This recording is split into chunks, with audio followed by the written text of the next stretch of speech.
goes well, because both of my kids are again doing online learning like you do, and our internet is a little bit on the not so great side.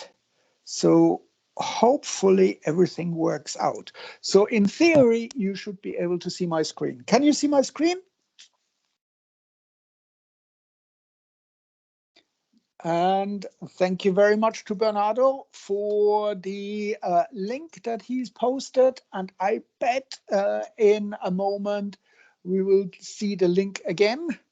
Am I right or am I right?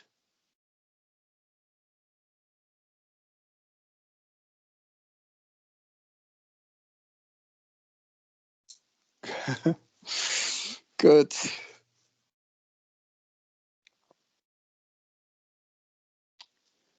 And at the beginning of this session, I will say something about the program level MCQ, because I got a few questions about that, and I will say them a little bit more when we officially start this session. But I hope you are not too worried about it.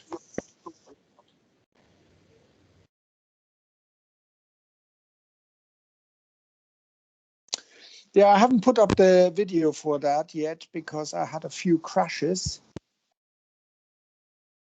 But I will hopefully get this done soonish. Although we did KCAT. When did we do KCAT? Oh, we did do KCAT last week, didn't we? Oh, okay, yeah. So it might come up, but I will do a video that shows you exactly how to do that.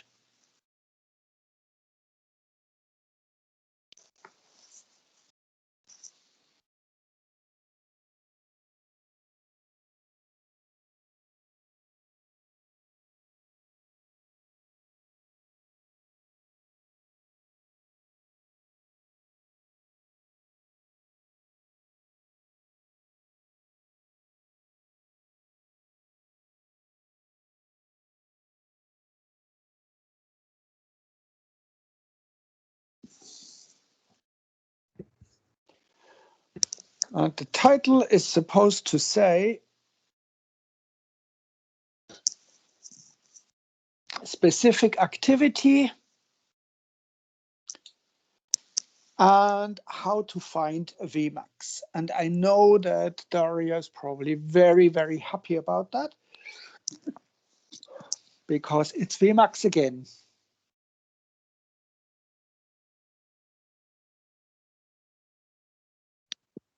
And thank you very much, Bernardo.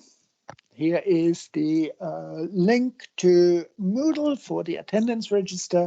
So please make sure that you register it. Your attendance, I mean.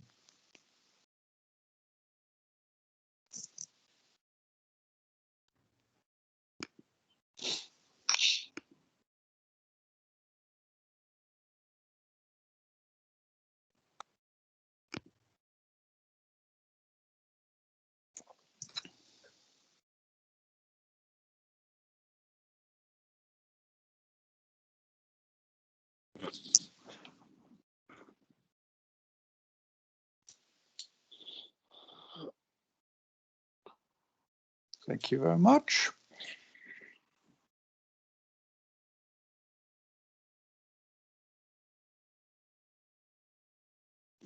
Okay, then let's get started.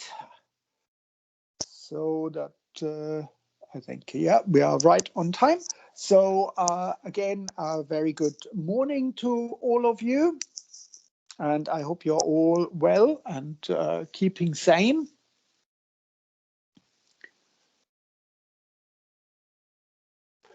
And yeah, about the program level multiple choice questions that you are going to do. I think it will be on Friday, if I'm informed correctly. There will be 10 questions from BI301. I can only comment on these questions because I don't know which other modules are included in this program level multiple choice. So there will be 10 questions from BI301, and these questions, and please pay attention, these questions will cover the material from week 13 and 14. So since we are in week 15 now, material that we cover this week is not going to show up in these multiple choice questions. They might or they will turn up in later program multiple choice questions. So it's only week 13 and 14. You can practice. There will be some calculations in these multiple choice questions. So I would strongly advise you to have a calculator at hand. And also practice on the practice website. And that has just been shared, the link. So do practice a little bit for that. The usual conditions apply. I think it's you've got, I don't know exactly how long you have for these multiple choice questions. I think it's 2 hours, but I think all the instructions are on Moodle then when you start the quiz. And I personally think the questions are not terribly demanding, but you know, hopefully you enjoy it. I don't know how the test is communicated.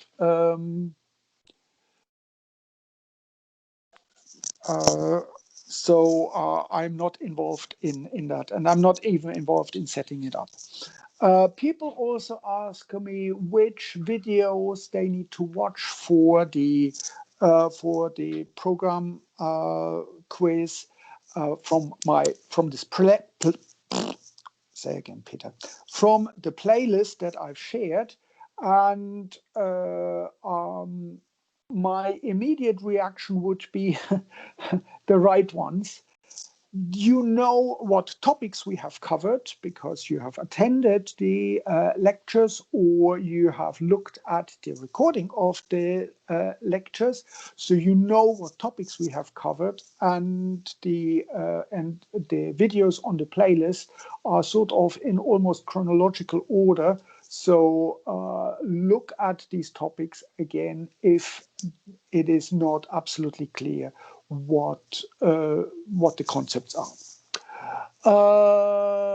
You normally get 40 minutes. Okay, good. So let's do a quick revision of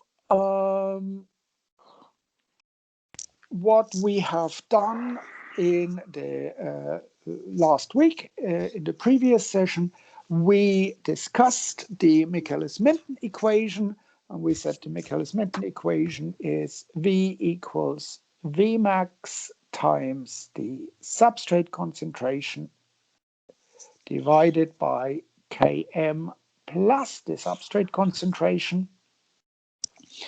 And V is the rate. Vmax is the maximum speed at which the enzyme can work, and Km is the Michaelis constant. We said Vmax tells us how the enzyme behaves. So how enzyme behaves if the substrate concentration behaves at very, very high substrate concentration, like that. And we will reach Vmax only if we have infinite amount of substrate. So basically, we will never reach Vmax. We also said that Vmax depends on the enzyme concentration.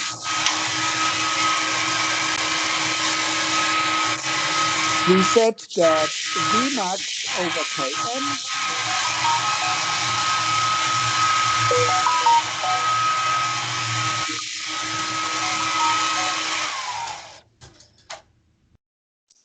Vmax over Km does exactly the opposite. It shows how the enzyme behaves at very low substrate concentrations. So substrate concentration almost zero. And again, Vmax over Km depends on the enzyme concentration. So the higher the enzyme concentration, the higher Vmax over Km. Likewise, that's the same for Vmax. The higher the enzyme concentration, the higher Vmax.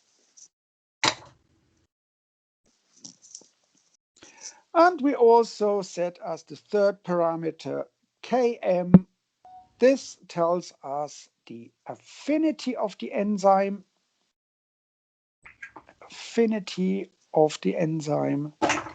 for the substrate. And it gives us half of when we have substrate concentration equals Km, then we achieve half of Vmax. And Km does not depend on the enzyme concentration. So we can increase the enzyme concentration and it will have absolutely no effect on Km. So that was one part that we did last week. We also defined that we can, because Vmax depends on the enzyme concentration, we can come up with a different parameter that is independent of the enzyme concentration, and that is Kcat. That is one of the rate constants that Km is involved in Km, I should say. And we said Km is defined as Vmax. Sorry, I got this wrong here. We said Kcat is defined as Vmax divided by the total enzyme concentration. And this tells us how fast the enzyme will actually be able to deal with the substrate, with substrate molecules. Therefore, this also has the name of turnover number. Turnover number, and it is usually given as per second. So S to the minus 1. That would be the unit. And as I said, we have done that last week, where I gave you an example of Kcat and how we do this calculation.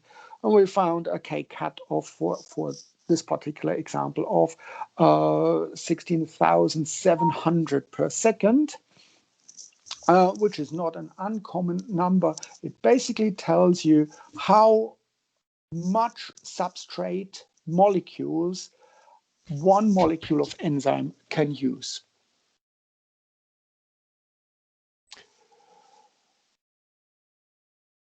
And Kcat and turnover number can be used absolutely interchangeably. They mean exactly the same thing. Turnover number is just simply the more colloquial name, but Kcat says exactly the same thing. Okay, so now there is, however, a little problem in that, because, so that's where we basically stopped last Friday. There is a little problem in that because in order to get this turnover number and in order to compare, let's say, two different enzymes, what they do with substrates,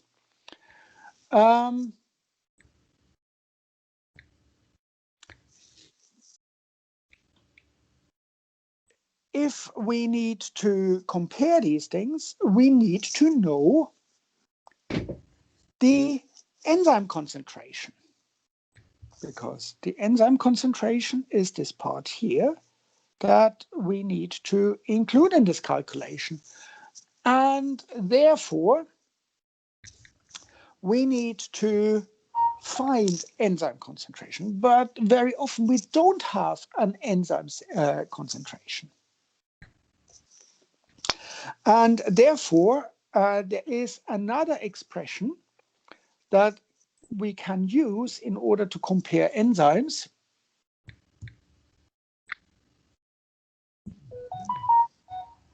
And this expression is called specific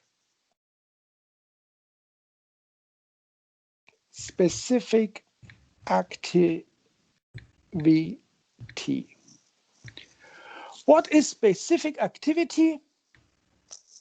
Specific activity tells us the amount of mole or amount of substrate moles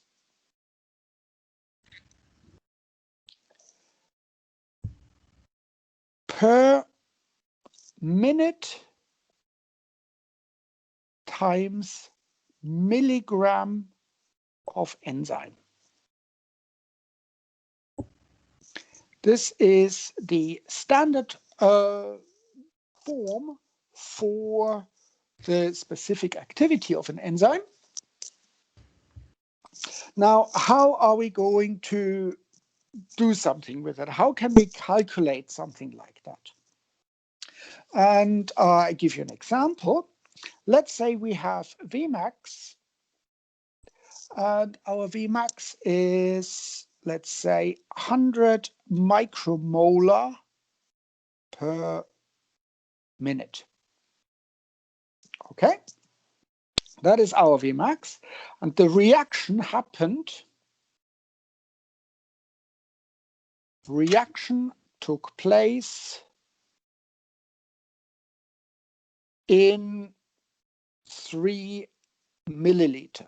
So we had a 3 milliliter reaction, and everything happened in these 3 milliliters, and that was the Vmax that we measured. And we also had 10 nanogram of enzyme in this reaction.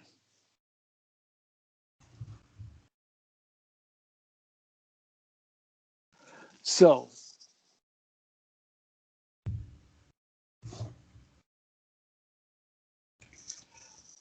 we have a Vmax of 100 micromolar per minute.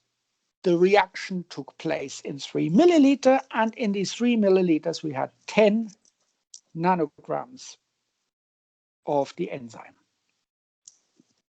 So what is the specific activity?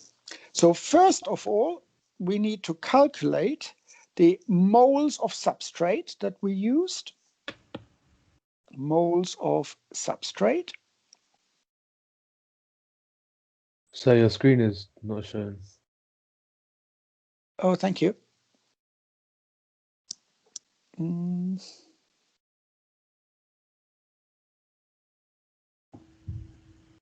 Thank you very much.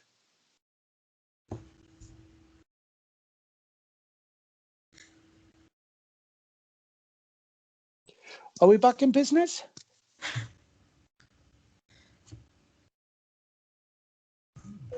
Okay.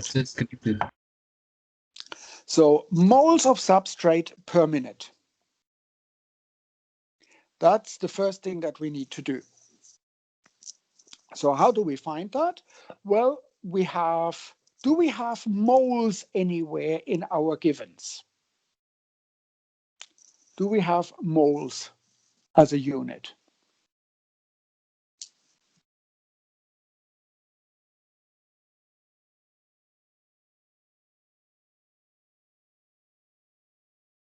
Absolutely right. We have that in the 100 micromolar. So we have 100 times 10 to the minus 6 mole per liter and minute. So that's what we've got here. That's our Vmax, right? So that is Vmax.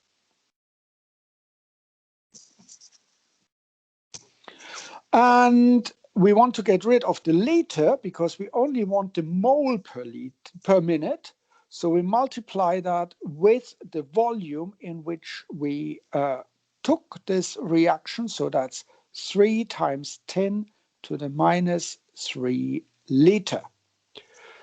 We can cancel out the liter and we get 100 times 10 to the minus 6 times 3 times 10 to the minus 3. So we get 300 times 10 to the minus 9 mole per minute.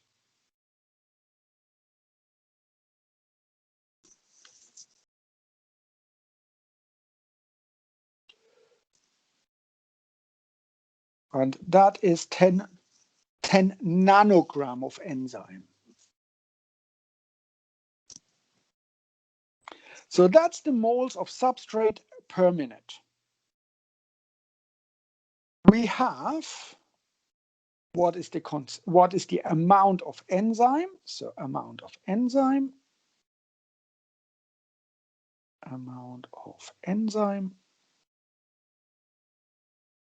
is 10 nanogram, which is the same as 10 to the minus 9 gram.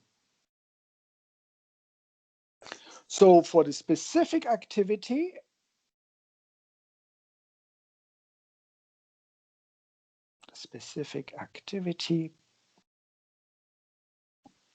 what we need to do is now we divide the moles of substrate per minute divided by the amount of enzyme.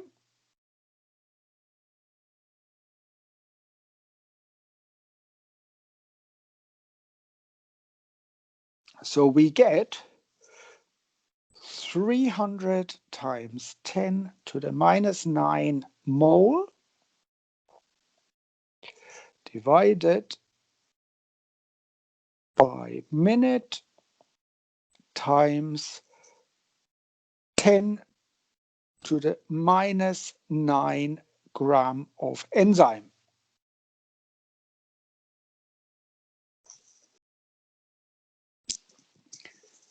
So what we have is 10 to the minus 9, that cancels out, and we have 300 moles per minute and gram enzyme.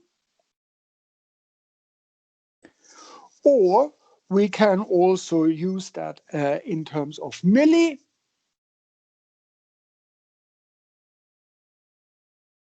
Oh, you are absolutely right. I got that would be minute time 10 times.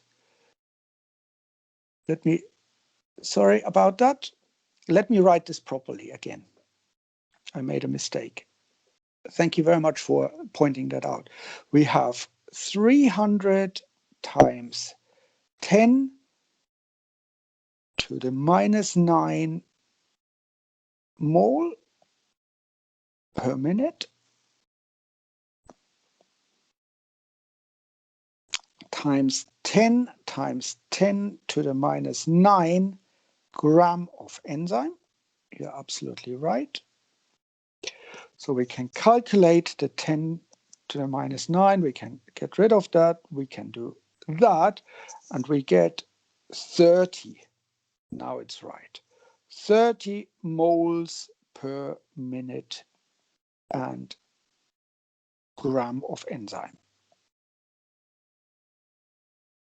My apology for the confusion. So what we can do is we can convert that, because we usually have it as milligram of enzyme and millimoles. So we would get for this here just simply 30 millimole per minute and milligram of enzyme. And that would be our specific activity for this. So we had 10 nanograms of enzyme. That's this 10 here, which unfortunately I've sort of missed in the first attempt. So it is 10 times 10 to the minus 9 gram of enzyme. And that is our specific activity.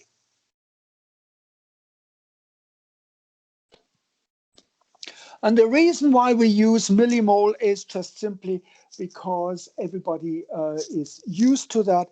We just as well could write it as 30 moles per minute and gram enzyme. But the more common unit for specific activity is millimole per milligrams.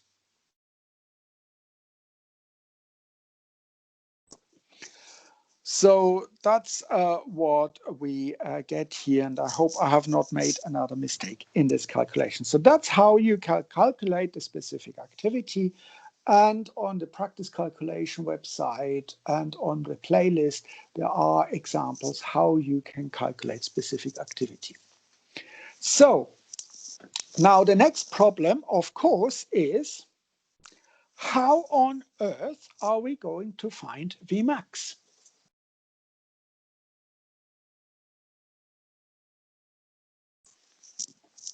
How are we going to find Vmax?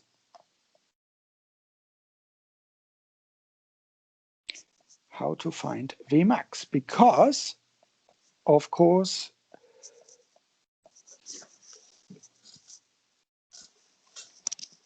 we need Vmax. We need Vmax for the specific activity. We need Vmax for kcat, but we also need Vmax for Km, because let's not forget, we can find Km if we have Vmax, because Km is the substrate concentration that gives half of Vmax.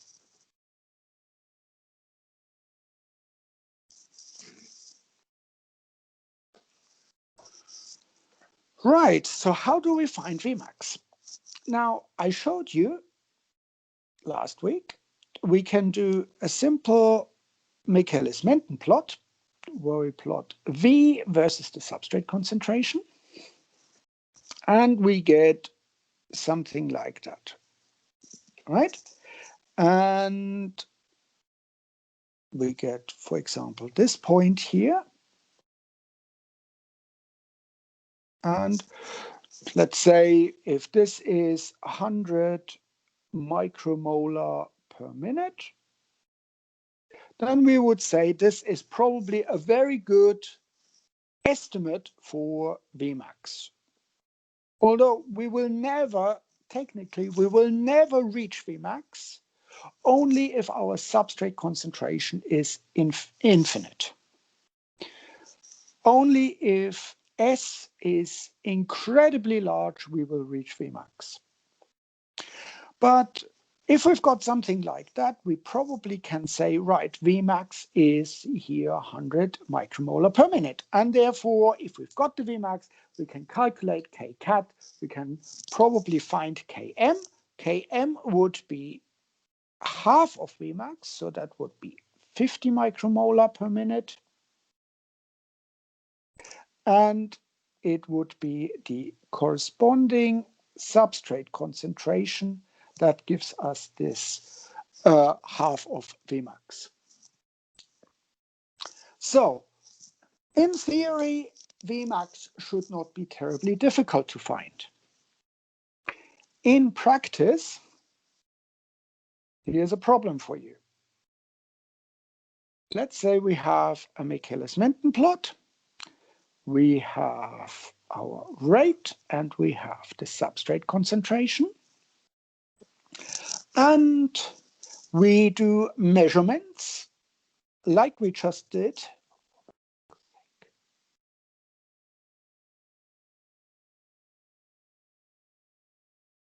I know the screen is gone. Oh, no, is it still there? Can you still see the screen? Yeah, okay, good. Sorry about that. I don't know what's going on. It's probably the kids playing with things. So let's say we do our determination and we get something like that. Let's say we have here, say we have here 50, we have 100, and it should be micromolar per minute. What is Vmax when we do this measurement? Can you give a Vmax for the curve like this?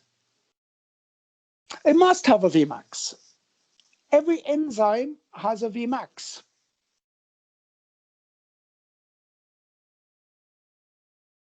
What is Vmax?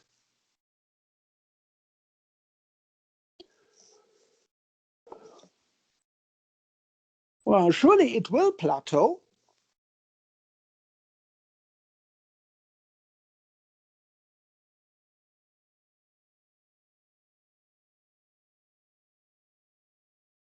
You see the problem that we have?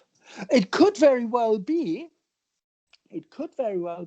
that we cannot continue with substrate measurements because the substrate might be toxic to the enzyme. 100? It could be 100. It could be 200. Could it be 50? No, it can't be 50. So we have basically absolutely no idea what the Vmax is. 100, 200, 500, 125. No idea what Vmax could be. So how on earth can we find Vmax? Or shall we just simply pack up biochemistry, go home, and just can't deal with it? And that is where you're absolutely right. We need a linear relationship. Because if we've got a curve, we can't deal with it. But if we had a straight line, then we could, in theory, extrapolate straight lines. We can deal with straight lines. So how do we convert our Michaelis-Menten equation? That's all based on Michaelis-Menten. V equals Vmax times substrate concentration divided by Km plus the substrate concentration, which gives us basically something like that. How do we convert that into something that looks like straight line? How is that possible? Shall we do a little bit of mathematical magic? Hey, yeah, let's do that. There are actually different versions. We don't even need to do differentiation.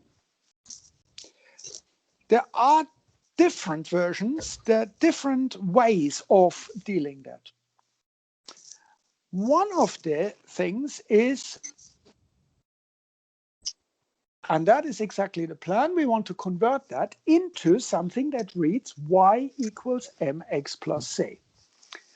And Julia already had a very good suggestion. What we do is we just simply turn the Michaelis-Menten equation upside down. So we turn it upside down, and instead of v, we write v over 1. And we turn both sides upside down. So what do we get? We get 1 over v equals Km plus S divided by Vmax times S. Okay, so all I have done is made this Michaelis-Menten equation and put it really on its head.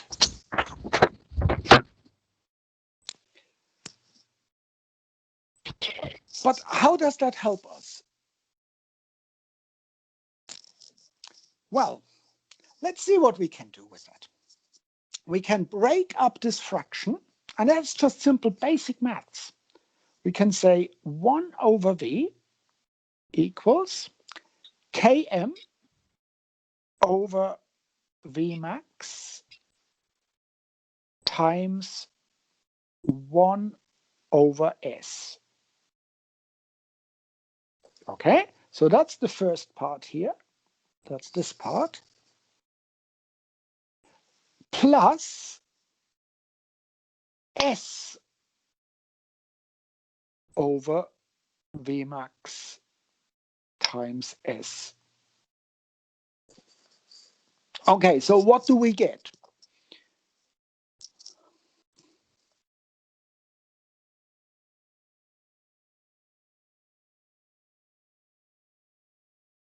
I know, screen. Don't worry.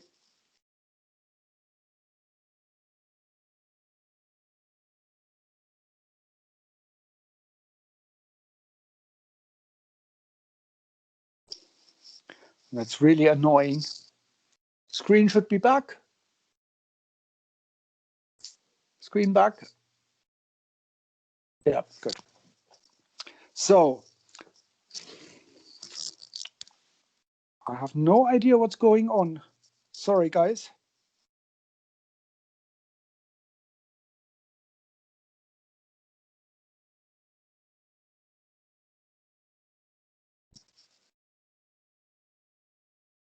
Okay, good.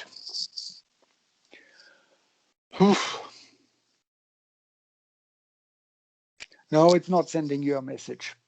Screen is back, yeah? Okay, good.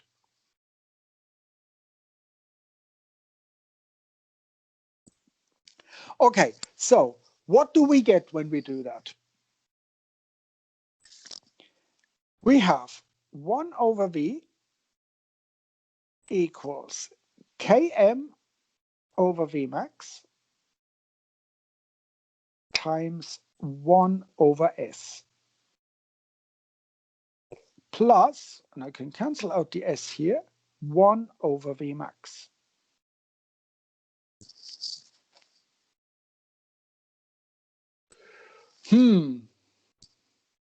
Is the screen back actually? Yes. And that is exactly finding parameter from experimental data. But first of all, we need to sort of linearize it. So how does that help us? Well, actually, it helps us because that is what has been suggested. This is the equation for a straight line. You just don't see it yet. So we have y equals mx plus c. Absolutely right, Julia. So what does this look like? What do I need to plot? On my x-axis, I plot, what do I plot on the x-axis here?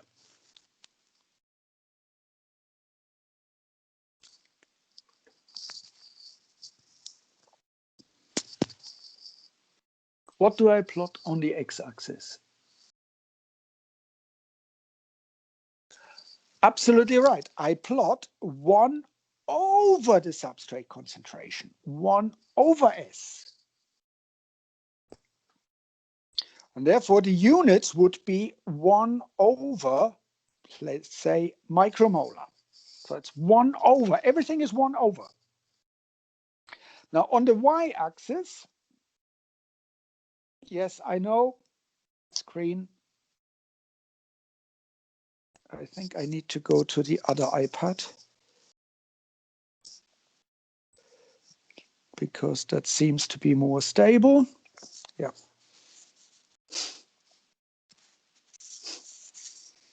It's really a mess, huh?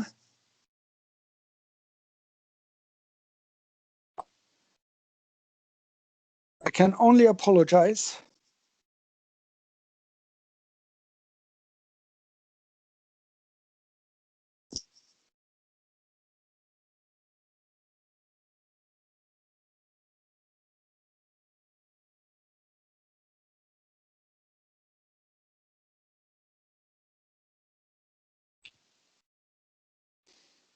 Share screen.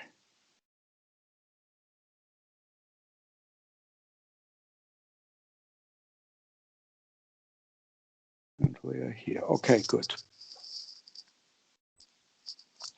So what do I plot on the y-axis? 1 over v. Thank you very much. 1 over v. And now I get a straight line that looks like that. The gradient for this straight line, I indicated with this triangle, gives me Km over Vmax. What would happen if I extend this line here, and I indicate that here with the dots? What is this point here? What does this point give me here?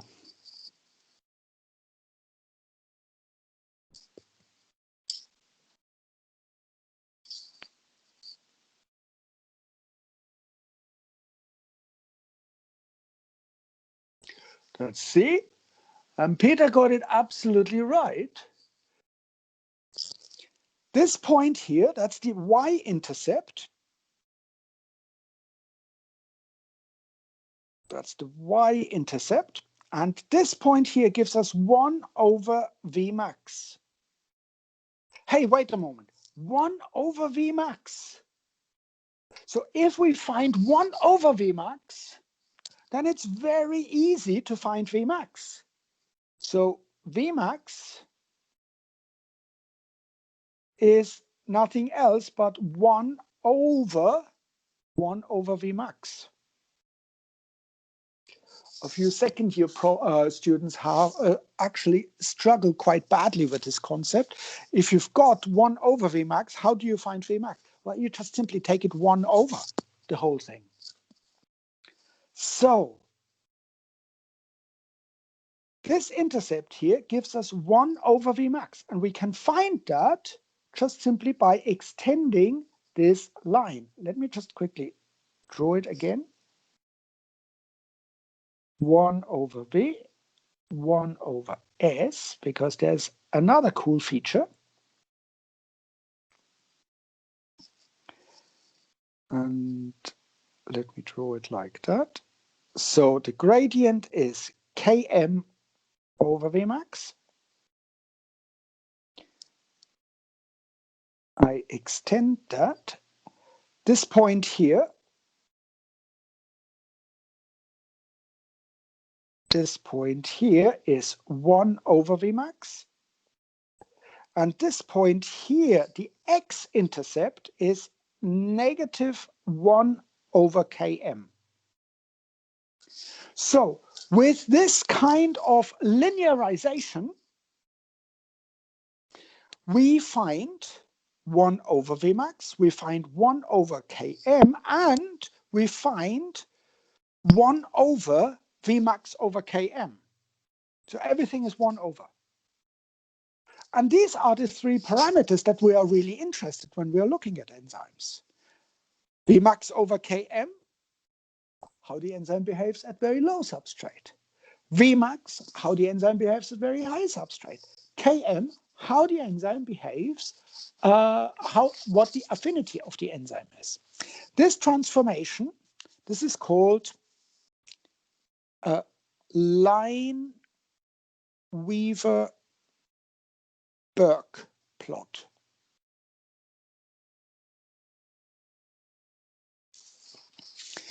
That is a very common plot. It's also called double reciprocal plot. Double reciprocal plot. Because both axes are taken 1 over. Very, very common. And people absolutely love it. Yes, it says Burke. Lineweaver-Burke plot. You find that in basically every common biochemistry textbook. It's a very, very common linearization of the Michaelis-Menten equation. And probably tomorrow I will show you why this Lineweaver-Burke, very often abbreviated as LB, Lineweaver-Burke plot is not terribly good. There are statistical nightmares with a Lineweaver-Burke plot. Is there anything else that we could do to get this bloody iPad to work properly?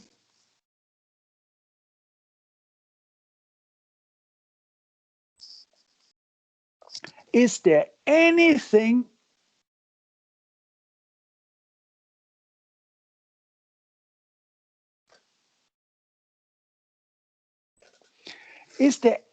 else that we can do in order to make this a little bit better? So V equals Vmax times S over Km plus S. Is there a different way of linearizing that?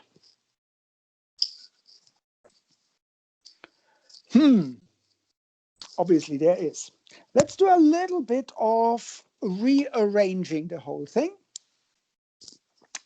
Let's put this part to the other side, and we get V times Km plus S equals Vmax times S.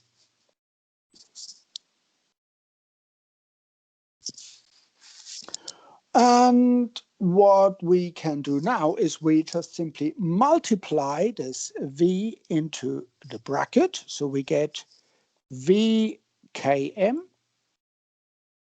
plus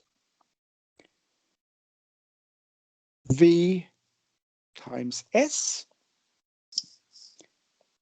equals Vmax times S. Okay? Are you happy with that? What we can do now is we divide both sides by S, and we get VKM divided by S plus VS divided by S equals Vmax.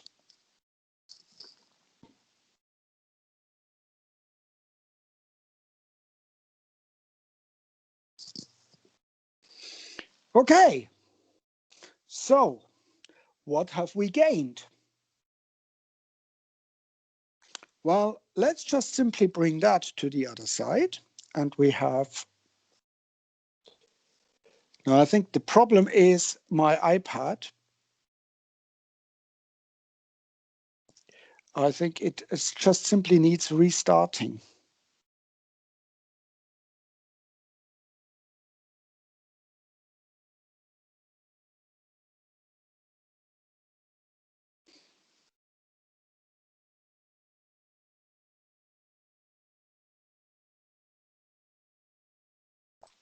We bring that to the other side, and we have Vs over S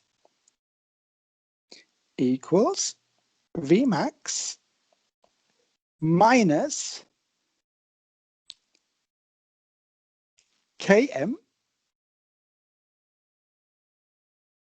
times V over S. And here the S cancels out.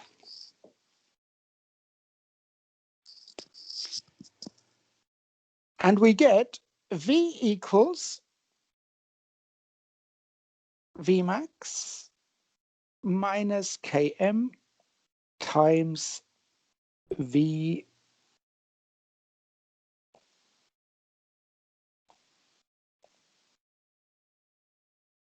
times V over S. And let me write this quickly in a slightly different format. V equals minus Km times V over S plus Vmax. What have we got? Look at that. Y equals mx plus c. We've got another linear version of the Michaelis-Menten equation. So let's see what I need to plot on this one.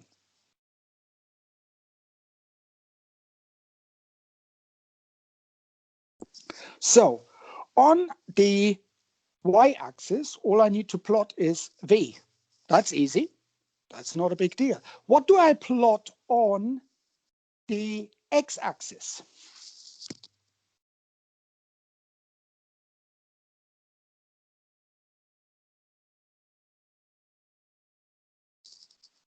Absolutely right. I plot v over s on the x-axis.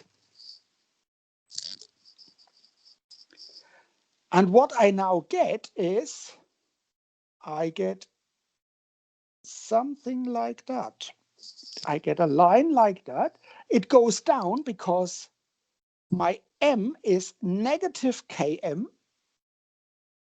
So here the gradient is negative Km. What is the intercept with the y-axis?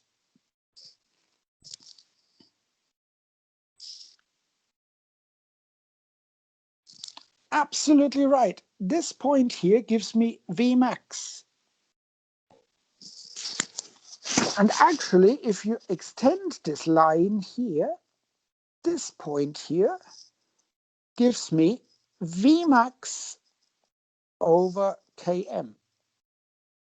Hey, look at that. With this linearization, we get Vmax, we get negative of Km, and we get Vmax over Km. This tells us how the enzyme behaves when S is very high. This tells us how the enzyme behaves when substrate concentration is very low. This tells us about the affinity of the enzyme.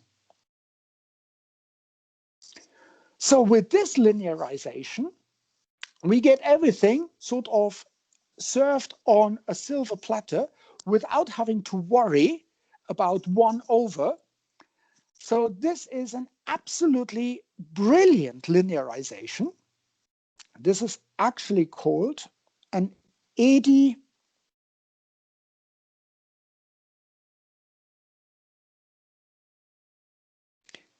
Hofstee plot. I'm going to write that down as soon as I restart again.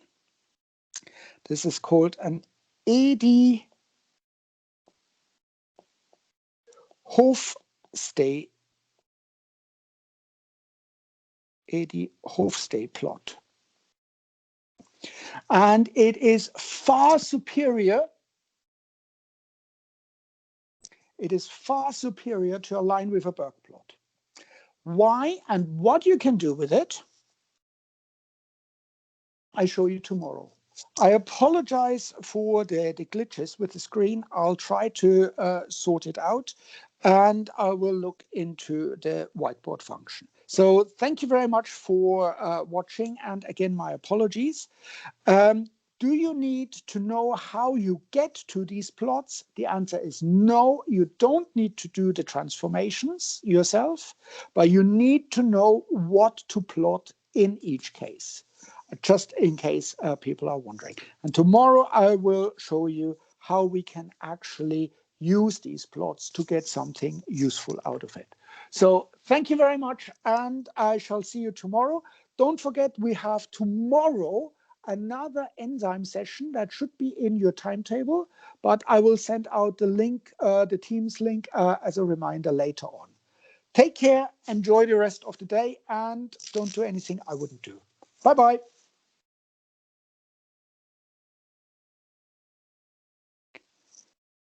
Bloody Teams.